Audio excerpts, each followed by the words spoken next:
નમસ્કાર, સ્વાગત છે આપ અરવલ્લી સમાચારમાં અને બુલેટિન સાથે હું છું માસૂમ। સમાચારોની શરૂઆત કરીએ હેડલાઇન્સથી।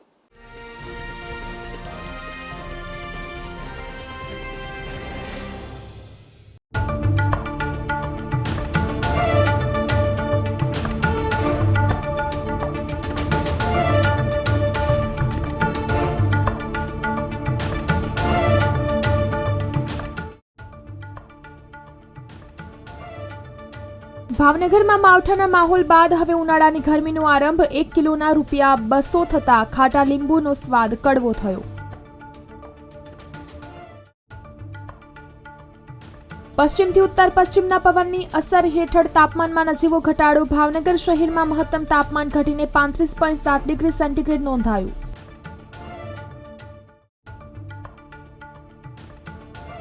5 દિવસમાં મહત્તમ તાપમાનમાં 4 ડિગ્રી સેન્ટીગ્રેડનો ઘટાડો। લઘુત્તમ ઉષ્ણ તાપમાન 24 ડિગ્રી સેન્ટીગ્રેડ નોંધાયું।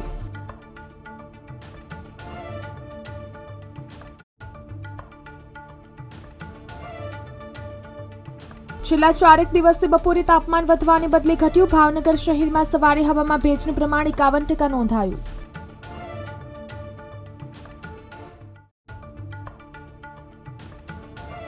આગામી 4 દિવસ દરિયાઈ સીમાને લગતા જિલ્લાઓમાં ડિસ્કમ્ફર્ટ કન્ડિશન જોવા મળશે। હવાની દિશા પશ્ચિમથી ઉત્તર પશ્ચિમ તરફની।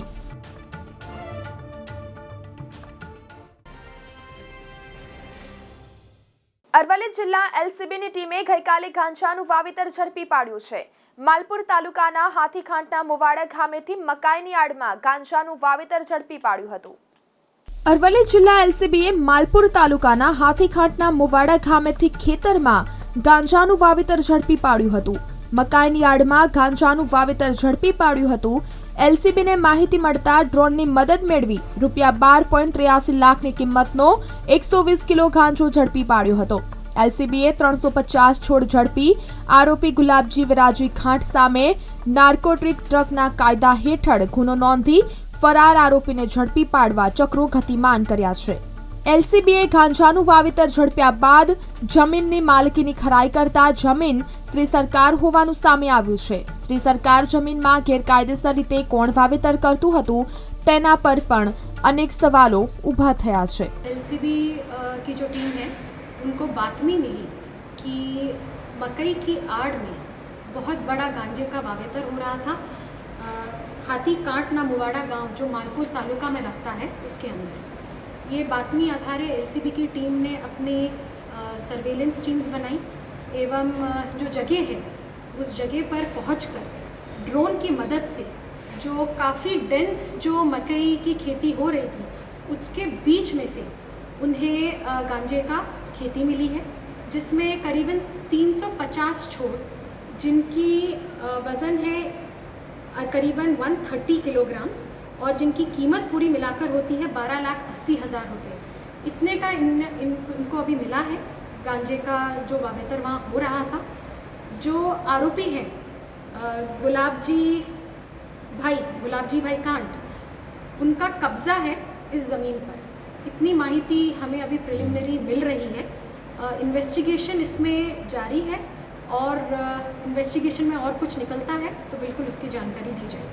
देखिए, हमारा जो इन्वेस्टिगेशन है उस हिसाब से जो अक्यूज्ड का नाम मैंने आपको बताया, बिल्कुल उसका सर्च चल रहा है और वो जल्द से जल्द पुलिस की गिरफ्त में रहेगा। करीबन 12,80,000 का मुद्दामाल है।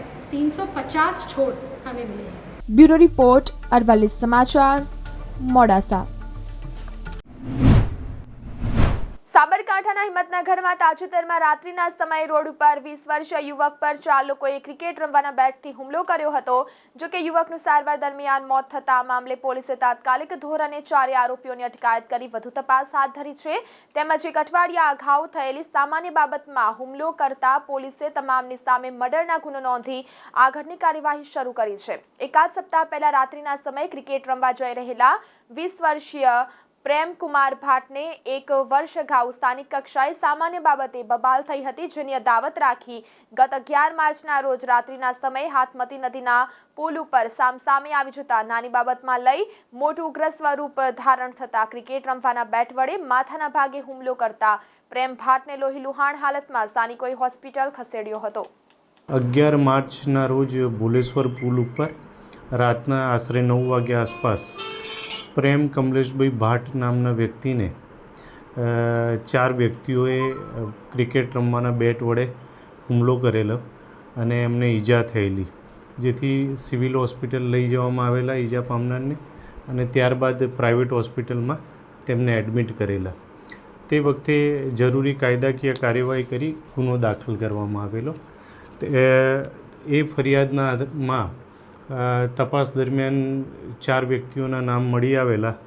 એ 4 વ્યક્તિઓને પોલીસે કાયદાકીય કાર્યવાહી કરી અટક કરેલા છે અને એમના રિમાન્ડ મેળવી આગળની કાર્યવાહી ચાલુ છે. શું બાબતે બબાલ હતી?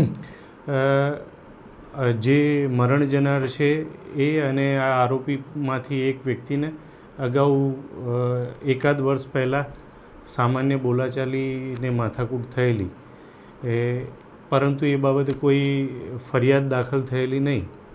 અને આ જે બનાવ બન્યો ત્યારે આ લોકો બોક્સ ક્રિકેટ રમવા જતા હતા અને રસ્તામાં બંને પક્ષ મળી ગયેલા, ત્યારે આ બનાવ બનેલો છે. ગુનામાં જે 4 વ્યક્તિઓ સંડોવાયેલા છે 4ની અટક થયેલી છે. ફરિયાદ અત્યારે હાલ મરણ ગયો છે એટલે ખૂનની કલમ હેઠળ ગુનો દાખલ થયેલો છે અને એમાં અટક કરવામાં આવેલ છે. હવામાન વિભાગની ગરમીને લઈને આગાહી કરી છે કે પવનની દિશા બદલાતા ગરમીથી થોડી રાહત મળશે, એટલે કે હાલ તાપમાનમાં કોઈ વધારો જોવા મળશે નહીં. હાલ લઘુત્તમ અને મહત્તમ તાપમાનમાં કોઈ ફેરફાર નહીં થાય, તેમજ દક્ષિણ ગુજરાત અને દરિયાકાંઠાના વિસ્તારોમાં ગરમ પવનો રહેશે, જ્યારે અમદાવાદ અને આસપાસના વિસ્તારોમાં મહત્તમ તાપમાન 38 ડિગ્રી રહેશે અને લઘુત્તમ તાપમાન 28 ડિગ્રી આસપાસ રહેવાનું અનુમાન વ્યક્ત કર્યું છે. હવે ગણતરી શરૂ કરી દો. ગુજરાતમાં આકરી ગરમીના દિવસો આવી ગયા છે. આ અંગે હવામાન વિભાગે પણ ચેતવણી આપી દીધી છે. હવે કાળઝાળ ગરમી પડશે. અંબાલાલ પટેલે પણ માર્ચ કરતાં એપ્રિલ મહિનો વધુ ગરમ રહે તેવી આગાહી કરી છે. પશ્ચિમ બંગાળ, ઓડિશા, ઝારખંડ, કર્ણાટક અને મહારાષ્ટ્ર સહિત દેશના ઘણા રાજ્યોમાં આગામી દિવસોમાં તીવ્ર ગરમીનું મોજું ફરી શકે છે. ભાવનગરમાં માવઠાના માહોલ બાદ હવે ઉનાળાની ગરમીનો આરંભ થયો છે અને સાથે રમઝાન માસ પણ ચાલુ છે. ત્યારે બજારમાં શાકભાજીથી લઈને વિવિધ વસ્તુઓના ભાવમાં વધારો જોવા મળી રહ્યો છે. ત્યારે હાલ ભાવનગરની બજારમાં લીંબુના 1 કિલોના ભાવ ₹200 ને આંબી ગયા છે. રાજસ્થાન ઉપર સર્જાયેલા સાયક્લોનિક સર્ક્યુલેશન સિસ્ટમની અસર સાથે ભાવનગર સહિત રાજ્યભરમાં શરૂ થયેલા પશ્ચિમથી ઉત્તર પશ્ચિમના પવનની અસર હેઠળ તાપમાનમાં નજીવો ઘટાડો થયો છે. ભાવનગર શહેરમાં મહત્તમ તાપમાન ઘટીને 35.7 ડિગ્રી સેન્ટીગ્રેડ થઈ ગયું હતું.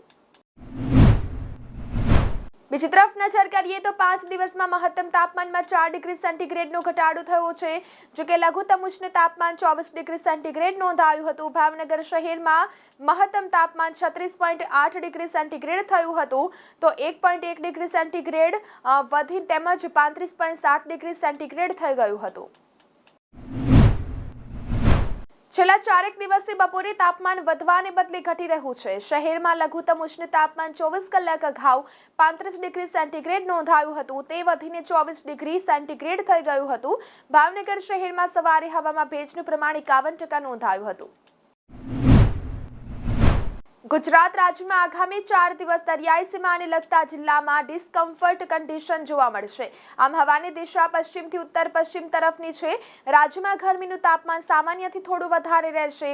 ઉત્તરના પવનને કારણે 2 દિવસથી તાપમાન બપોરના સમયે ઘટી રહ્યું છે.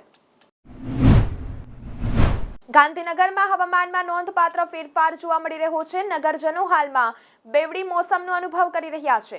સવારના સમયે નગરજનોને આંશિક ઠંડીનો અહેસાસ થઈ રહ્યો છે, તો સવારે ગાંધીનગરનું તાપમાન 24 ડિગ્રી નોંધાયું હતું. તો આ 7 બુલેટિનમાં અત્યારે બસ આટલું જ. નમસ્કાર.